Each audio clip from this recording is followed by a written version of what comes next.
خوش نصیب لوگ وہ جن کو نصیب ہو صحبت اللہ۔ راہ ولی میں وہ تاثیر دیکھی، بدلتی ہزاروں کی تقدیر دیکھی۔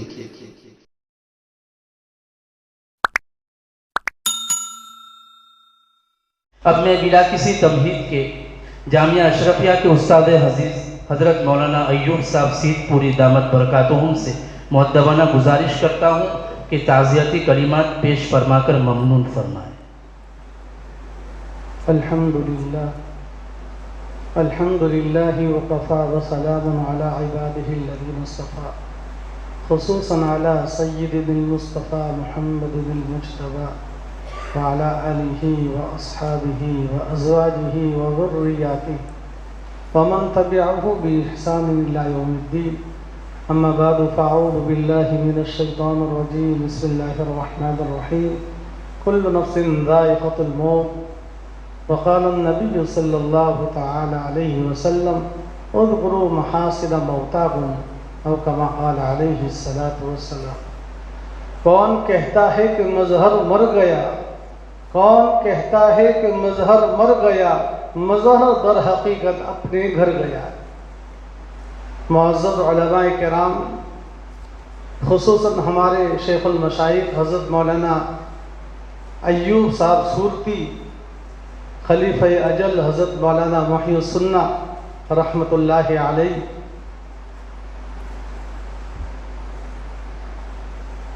ابھی چند دنوں پہلے جن سے ہم مد ظلہ العالی کے لقب سے پکارتے تھے، حضرت مولانا یونس صاحب رحمۃ اللہ علیہ، اللہ تعالیٰ نے بڑے خوبیوں سے نوازا تھا۔ میرے لیے ایک بہت بڑی سعادت کی بات کہ میں 1983 یا 84 میں آنند میں پڑھتا تھا، حضرت نے بھی آنند میں پڑھایا، اور حضرت کے والد صاحب قاری بند الہی صاحب سے بھی میں نے ایک سبق رموز متشابہات کا آنند ہی میں سنا۔ وہی میرے بڑے محسن ہوں، اس لیے کہ مواعظ اصلاحیہ سب سے پہلے میری کتاب ہے جو چھوٹا سا رسالے کی شکل میں چھپی تھی، اس میں میں نے پہلی تقریر اپنی یاد کی سیرت کے متعلق۔ مولانا کو میں نے آخر میں بھی بتایا، کئی مرتبہ تذکرہ ہوا، میں نے کہا آپ میرے محسن ہیں۔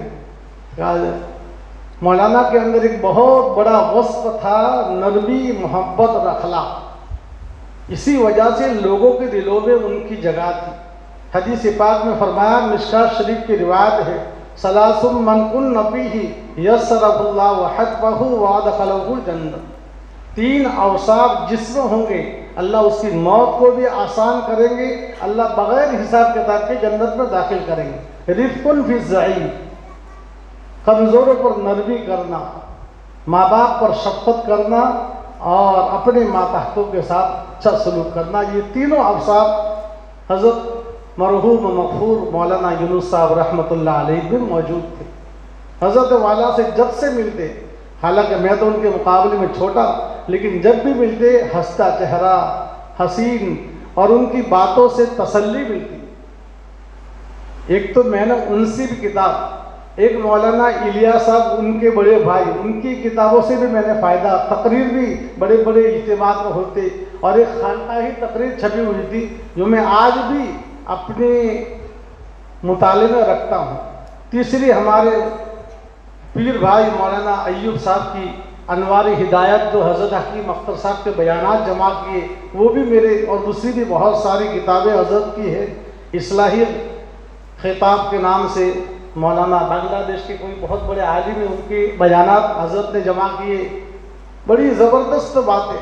گویا میرا ان کے تقریباً بھائیوں سے تعلق رہا، غائبانہ بھی رہا، حاضرانہ بھی رہا، اور ان کی باتوں سے فائدہ اٹھایا۔ مولانا نے کی سب سے پہلی کتاب شاید یہی تھی۔ زندگی پر بہت ساری کتابیں، بہت سارے علماء کے حالات وغیرہ انہوں نے لکھے۔ ایک مرتبہ بلکہ کئی مرتبہ گھر پر بھی تشریف لائے، ابھی رمضان سے پہلے بھی مولانا یوسف صاحب سے ملاقات کے لیے آئے تھے۔ مولانا سے ملاقات نہیں، اتفاقاً میں نے لفٹ کا دروازہ کھولا تو مولانا موجود، میں کہ بہت خوشی کی بات ہے کہ میں تو مولانا کے پاس جا رہا تھا، مولانا نہیں ہے، آپ تشریف لائیے۔ گھر پر آئے، تھوڑی دیر چائے ٹھنڈا، مجھے کہا بس تھوڑی سی چائے پیوں گا، ناشتہ کیا اور خوشی کا اظہار کیا. اور جب بھی اتنے بڑے بڑے ہوتے لیکن پھر بھی ضرور خانقاہ میں آتے، میں ان کو کہتا کہ حضرت آپ کو سنائیے کہ نہیں، میں تو سننے کے لیے آیا. کئی سالوں سے ان کا چھوٹوں کو آگے بڑھانا اور ہمت دینا ان کا ایک بہت بڑا وصف تھا، جو بہت بلند والا اخلاق کی تھی.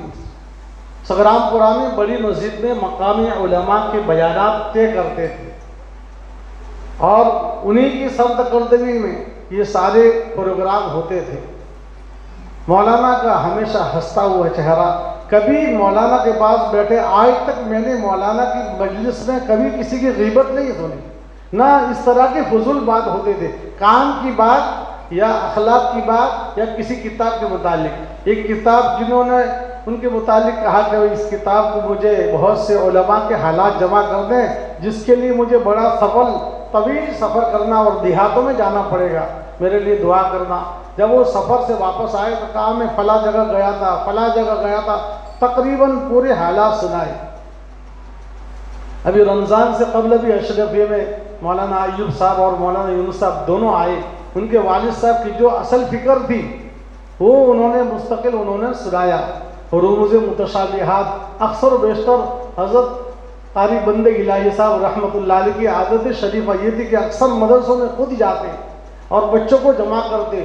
قرآن کو آسان انداز میں سمجھانے کا ان کا ایک طریقہ تھا، اس سے ہم نے بھی فائدہ اٹھایا اور آج بھی لوگ فائدہ اٹھاتے. اس کے بعد پھر اس طرح کی دوسری بہت سی کتابیں لکھی گئی، لیکن یہ اپنے والد صاحب کی اسی فکر کو لے کر تقریباً گجرات اور بہار اور کئی علاقوں میں انہوں نے سفر کیا اور یہ اپنے والد صاحب اور اپنی ایک فکر کو لے کر چلے اور طلباء کے سامنے یہ اسباب آسانی کے ساتھ سمجھانے کا ایک طرز تھا.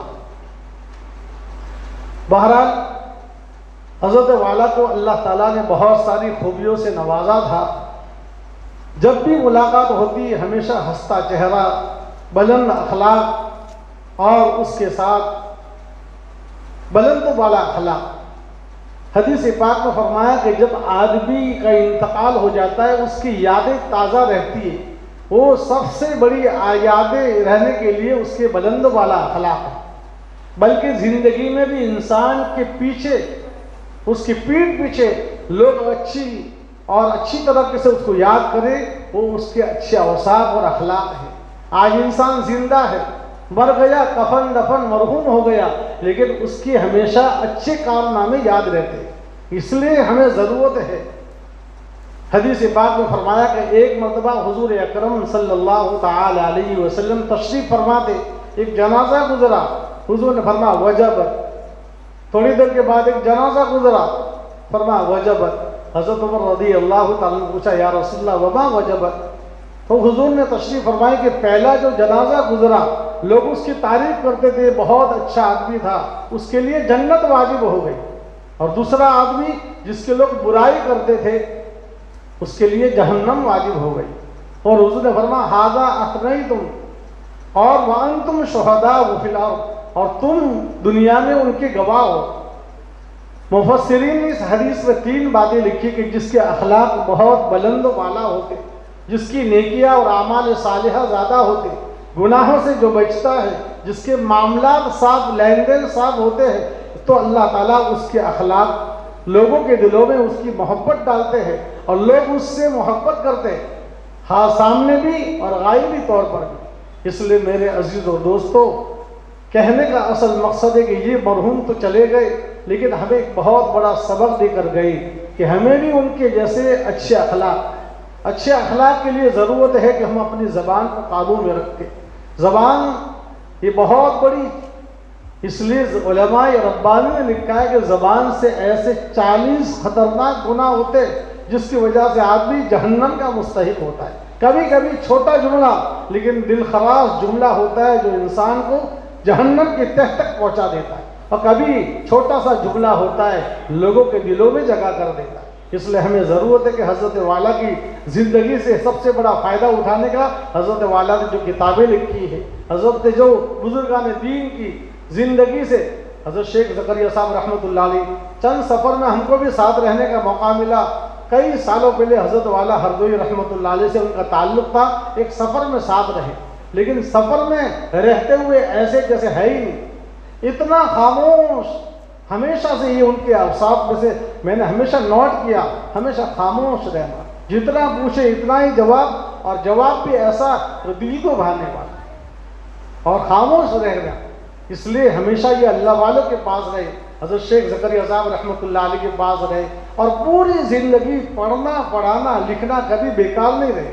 اس لیے ابھی حافظ صاحب نے بتایا کہ کئی ایسے بزرگ بھی ہیں جن کو زندگی کے حالات اور ان کو کوئی جانتا نہیں تھا، لیکن انہوں نے ان کی زندگی کے حالات لکھے اور اجاگر کیے، لوگ جانتے ہوئے۔